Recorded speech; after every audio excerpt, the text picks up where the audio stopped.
तो मेरे पास अभी 11:53 पे यही CRPF एडमिट कार्ड का लिंक आई है।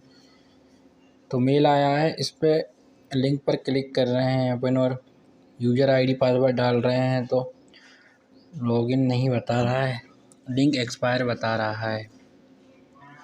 तो टेंशन मत लीजिए, अभी 5 मिनट पहले ही ये लिंक एक्टिवेट हुई है। हो सकता है 1-2 घंटे बाद ये प्रॉपर वर्क करने लगे, लेकिन अभी तो मेरी भी नहीं वर्क कर रही है। अब फॉरगेट करने पर भी आप देख सकते हैं ये स्क्रीन पर अब नहीं हो पा रहा है। तो जिन जिन के पास मेल आ गया है समझो उनका सिलेक्शन हो गया है, तो सब चीज़ अपने डॉक्यूमेंट वगैरह तैयार करके रखें।